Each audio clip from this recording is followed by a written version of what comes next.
Rebonjour mes petits loulous de S4, j'espère que vous allez bien, que vous tenez la forme et que vous avez compris mon histoire de membrane plasmique. Donc pour rappel, la membrane plasmique est faite d'une double couche de phospholipides dans laquelle sont enchâssées des protéines qui sont spécifiques, qui vont laisser passer spécifiquement certains composés.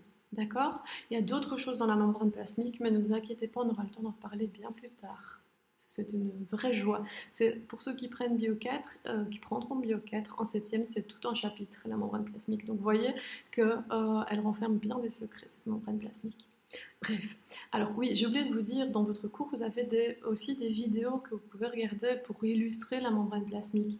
Donc voilà, de toute façon, je vous donne les liens au fur et à mesure, mais vous pouvez toujours regarder aussi ces vidéos. Alors, je vais commencer donc avec les différents types de moyens de passer cette membrane. D'accord? Alors, le premier moyen, c'est ce qu'on va appeler la diffusion simple. Alors, pour comprendre la diffusion simple, eh bien, on va prendre un exemple très facile. Prenons l'exemple de, on met un sucre dans une tasse de café ou dans un verre d'eau. Ok? Donc, ici, c'est ce que j'ai ici derrière moi. Donc, je mets le sucre. Hop, on peut descendre, hop. Je mets le sucre ici dans un verre d'eau, dans un péché, peu importe, ou dans une tasse de café, ça revient au même. Eh bien, il va tomber au fond. Petit à petit, les molécules de sucre vont se séparer. D'accord? Ça ne veut pas dire qu'elles se cassent, hein. Elles se séparent juste. Il faut dire qu'un morceau de sucre, c'est du saccharose, pardon. Donc ces molécules-là vont petit à petit se dissoudre et après un certain moment, vous ne les verrez plus. D'accord? D'ailleurs, si vous mélangez, vous allez accélérer le processus. Alors, donc ici, vous voyez qu'on dépose un morceau de sucre et que les molécules de sucre vont aller se mettre un petit peu partout. Ça va? Et pour finalement arriver à une concentration qui est la même partout, qui est uniforme. Mais c'est un phénomène lent qui ne nécessite pas d'énergie. Donc ça, c'est le principe de la diffusion. Donc en fait, les molécules se déplacent, ou les ions ou les particules se déplacent de là où elles sont plus concentrées, donc où il y en a beaucoup plus, vers là où elles le sont moins, pour arriver finalement à une solution qui est homogène. Ça veut dire qu'il y a la même concentration partout. Alors je vous dis, vous pouvez accélérer ce processus, par exemple en mélangeant, mais aussi en chauffant. Dans la tasse de café, ça va aller beaucoup plus vite que dans un verre d'eau. D'accord? Mais ça, c'est un apport d'énergie. Si vous tournez, vous apportez de l'énergie. Si vous chauffez, vous apportez de l'énergie. Sinon, ça se fait naturellement, mais ça prend du temps. Ça va? Donc, ça s'appelle la diffusion simple. Alors, la diffusion simple, eh bien, ça permet à certaines molécules qui ne sont pas chargées de passer directement la membrane plasmique. Alors, ça va être dans le sens de leur gradient de concentration. Qu'est-ce que ça veut dire, gradient de concentration? Ça veut dire de là où elles sont plus concentrées vers là où elles sont moins concentrées. Alors ça va marcher, cette diffusion, pour quelques petites molécules qui ne sont pas chargées et qui vont pouvoir traverser la membrane, la membrane plasmique, donc la double couche de phospholipides. Exemple, l'oxygène. Vous savez que nos cellules ont besoin d'oxygène. Eh bien, je vais mettre ici, donc vous avez la membrane, je vais arrêter peut-être, hop, et je vais faciliter le schéma. Donc on a une double couche de phospholipides, hop. Je fais une ligne pour me repérer un tout petit peu, hein, hop, avec les têtes hydrophiles, les queues hydrophores. Voilà, je me dépêche. Elles sont bien serrées l'une contre l'autre, enfin les phospholipides sont bien serrés l'un contre l'autre. Hop, voilà. Et ne laissent pas normalement passer les molécules. Ce sont les grosses protéines qui sont enchâssées dans la membrane qui vont laisser passer éventuellement, on va mettre une ici, quelque chose de précis. Ok? Et je vais rajouter d'ailleurs directement des phospholipides. Je sais que c'est difficile à imaginer, mais voilà, essayez de vous imaginer que la membrane, c'est quelque chose de fluide, tridimensionnel, donc voilà, ça englobe toute la cellule. Voilà, j'espère que vous imaginez un tout petit peu ce que c'est. Alors, je vous parlais de l'oxygène. Admettons ici qu'on soit dans le cytoplasme.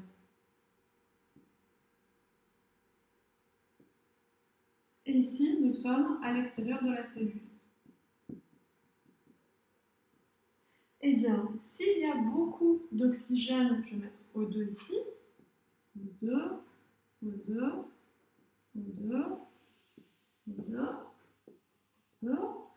Et s'il y en a un tout petit peu, donc il y en a beaucoup dehors, peu à l'intérieur, eh bien O2 étant une molécule petite et pas chargée, eh bien elle est capable de passer, l'oxygène est capable de passer directement entre les phospholipides. D'accord? Donc je vous ai dit que c'était une espèce de couche graisseuse, c'était compliqué à passer, donc il n'y a pas beaucoup de molécules qui savent faire ça. Mais l'oxygène, c'est le faire. D'accord? Petite molécule qui doit être, on dit non polaire, donc pas chargée. Je ne vais pas insister trop là-dessus, j'espère que vous me comprenez un petit peu. Alors, d'autre part, si je prends un autre exemple, je vais prendre du CO2. Donc notre cellule, elle respire, d'accord? Et elle rejette, elle va devoir rejeter du CO2. Donc elle se retrouve avec beaucoup de CO2 à l'intérieur. Je vais utiliser notre couleur exprès pour que vous voyez la différence. Et bien ici, j'ai beaucoup de CO2 à l'intérieur de la cellule, j'en ai pas beaucoup dehors, donc le CO2 va se déplacer dans quel sens à votre avis? Vers le haut ou vers le bas? Eh bien, ceux qui ont répondu, j'espère, devant leur écran vers le haut, ont tout à fait raison, puisque ça va dans le sens du gradient de concentration. Ça veut dire de là où les molécules sont plus concentrées, vers là où elles sont moins concentrées. Donc là où il y en a plus, de là où il y en a plus, vers là où il y en a moins. C'est ça, se déplacer dans le sens du gradient de concentration. Et vous voyez ici sur ce schéma que chaque substance se déplace suivant son propre gradient de concentration, puisque l'oxygène, il rentre, puisqu'il est plus concentré à l'extérieur qu'à l'intérieur, tandis que pour le CO2, c'est l'inverse, il sort puisqu'il y en a plus à l'intérieur qu'à l'extérieur. Voilà, j'espère que vous avez compris cet exemple. Donc ça s'appelle la diffusion simple. Ça, c'est rare, les molécules qui peuvent passer par diffusion simple.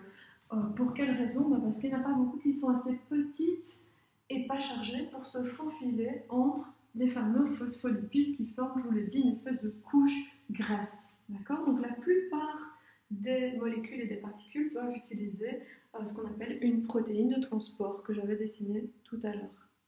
Hop, je rallume le rétroprojecteur. Voilà. Alors,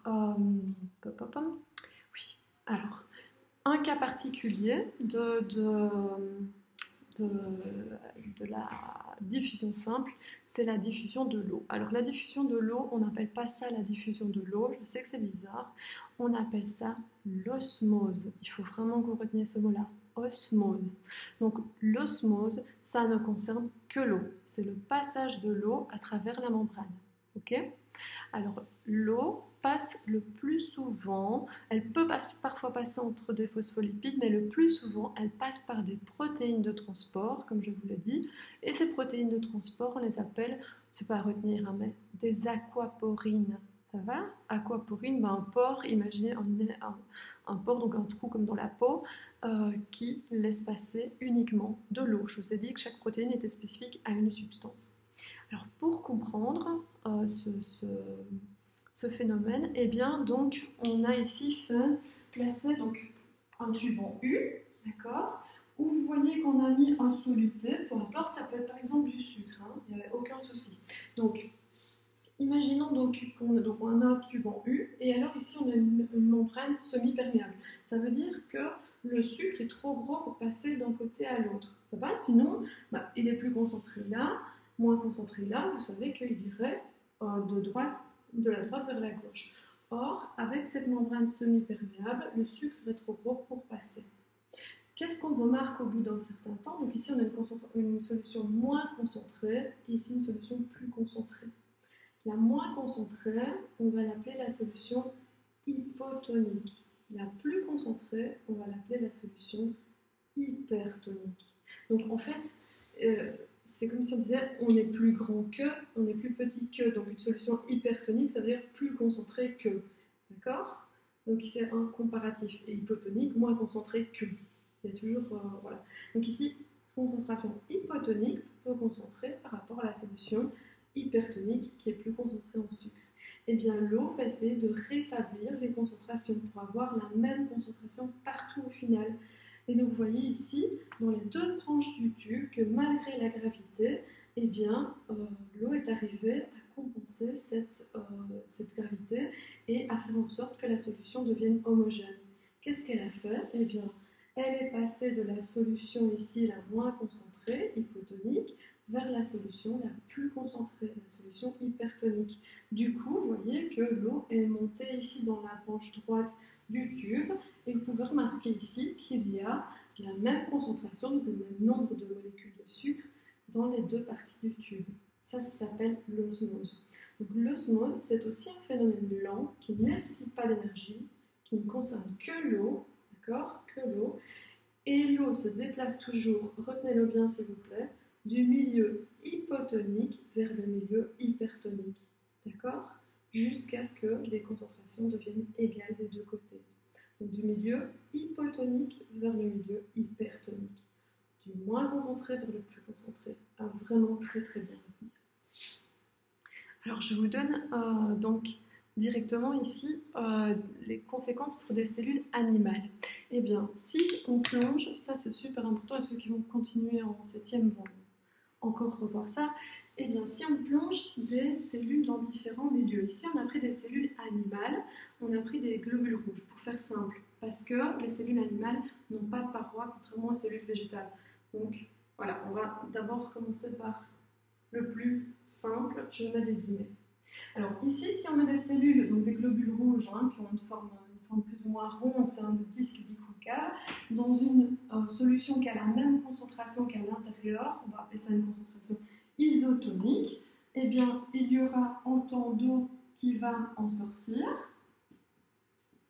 que d'eau qui va y rentrer. Donc du coup, eh bien, les globules rouges vont garder leur aspect normal et se conservent très bien comme ça. En revanche, si on met nos globules rouges dans une solution très très très concentrée, plus concentrée que leur milieu à elle, d'accord? Eh bien, qu'est-ce qui va se passer? Vous savez bien, donc dans une solution hypertonique, vous savez que l'eau se déplace du milieu hypotonique, qui est l'intérieur des cellules, vers le milieu hypertonique. Le milieu hypertonique étant la solution dans laquelle on a plongé nos globules rouges. Et donc vous voyez que nos globules rouges, eh bien, ils sont tous ratatinés. Ici, ils ont un aspect normal, donc avec l'eau qui rentre et l'eau qui sort. Ici, eh bien, malheureusement, ils se ratatinent et ils sont foutus, se dit en passant. Après, on a beau les regonfler avec de l'eau, ça ne marche pas. Donc ils sont foutus, puisque l'eau s'est déplacée du milieu hypotonique vers le milieu hypertonique. Okay? Et alors enfin, ici, si on met par exemple nos globules rouges dans de l'eau pure, dans de l'eau distillée ou dans un milieu qui est très très peu concentré, qu'est-ce qui va se passer? L'eau se déplaçant toujours du milieu hypotonique vers le milieu hypertonique, du moins concentré vers le plus concentré, eh bien l'eau va rentrer dans les globules rouges. Et ça va les faire gonfler. Et si on continue donc à les faire gonfler, eh bien, on risque même de les faire exploser. Parce que l'eau rentre, donc, dans ce cas-ci, puisqu'elle se déplace du milieu hypotonique vers le milieu hypertonique. J'espère que vous avez compris. Donc ici, on peut casser, on peut faire exploser des cellules animales. Ça va de cette façon-là. Et c'est d'ailleurs une technique qui est utilisée en labo pour, par exemple, récupérer l'ADN. Mais ça, ce sera pour plus tard. Donc, bien comprendre ce que c'est l'osmose. Donc, isotonique, c'est de même concentration, il ne se passe rien, les cellules vont bien. Dans une solution hypertonique, l'eau sort, donc les cellules deviennent toutes racramoisies, on dit qu'elles sont crénelées, peu importe. Et à l'inverse, ici, eh bien, les cellules gonflent, elles sont turgescentes et puis elles finissent par même exploser si on les laisse comme ça. Alors, une petite question, réfléchissez un petit peu à une chose. Et vous pouvez me répondre sur Teams. Tiens, ça c'est une bonne réflexion en message privé. Et sans dire la réponse aux autres, s'il vous plaît. Pourquoi est-ce qu'on ne peut pas boire de l'eau distillée? Donc, de l'eau distillée, c'est de l'eau pure. D'accord? Pourquoi est-ce qu'on ne peut pas la boire? C'est vous qui allez me répondre. Voilà, j'espère que vous avez compris l'osmose. Je vais vous en parler dans une seconde vidéo avec des cellules végétales cette fois. Ça se complique parce que les cellules végétales ont en plus une paroi. Ok? Allez, à tout de suite.